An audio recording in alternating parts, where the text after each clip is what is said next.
Traduire la Bible, c'est la trahir. Les mensonges derrière les versions modernes. L'adage italien tradutor, traditor, le traducteur est un traître, prend tout son sens lorsque l'on considère la Bible. Ce texte, tenu pour sacré, est le champ de bataille de choix linguistiques et théologiques dont les conséquences dépassent la simple philologie. Lire une traduction, c'est accepter d'approcher l'original à travers le prisme déformant des choix, des préjugés et des limites d'un autre. La perte irréparable de l'originalité linguistique. La Bible a été rédigée en hébreu, en araméen et en grec koiné, des langues riches en nuances, jeux de mots et polysémies qui se volatilisent dans la traduction. Le vocabulaire évanescent.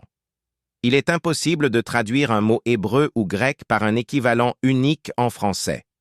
Le mot grec agapé, amour désintéressé, se confond avec d'autres termes grecs pour l'amour, eros, philia, dès lors qu'il est réduit au seul mot français amour, gommant une distinction fondamentale.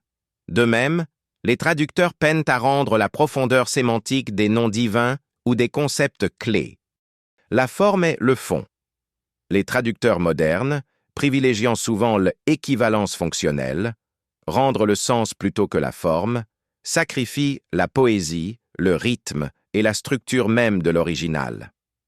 Les métaphores puissantes sont aplaties en simples concepts, la beauté rhétorique disparaît et la texture du texte, qui porte intrinsèquement son sens, est anéantie au profit d'une clarté didactique appauvrissante.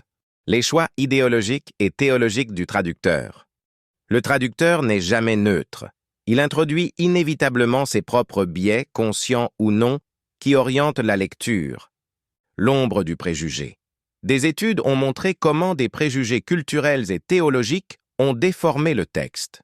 Par exemple, des traductions ont masqué le rôle de femmes leaders dans les premières communautés chrétiennes, en transformant des collaboratrices en collègues masculins, ou ont renforcé l'idée d'une subordination féminine là où le texte original permettait d'autres lectures. Le traducteur devient ainsi le complice d'une certaine interprétation, érigeant l'opinion en vérité scripturaire. Les retouches doctrinales. Dans la course à la clarté et à la modernité, certaines traductions s'éloignent dangereusement du sens littéral pour éviter des ambiguïtés théologiques. D'autres, au contraire, s'accrochent à des lectures littérales archaïques pour soutenir des dogmes précis, allant jusqu'à choisir des manuscrits minoritaires si ceux-ci servent mieux leur cause. Le lecteur ne lit plus la parole, il lit une interprétation confessionnelle, la fausse promesse d'une Bible unique. La multiplicité des versions témoigne de l'échec de la traduction à saisir l'essence du texte. La confusion des canons. Rien qu'en français, le lecteur doit choisir entre une multitude de Bibles, Théobe, Second, Jérusalem, Semeur, etc., chacune représentant des choix de manuscrits, des méthodes et des orientations théologiques différentes. La Bible n'est pas la Bible, mais une mosaïque de Bibles. Le doute sur le texte source. Même les spécialistes ne s'entendent pas toujours sur le meilleur texte original à traduire, critique textuelle.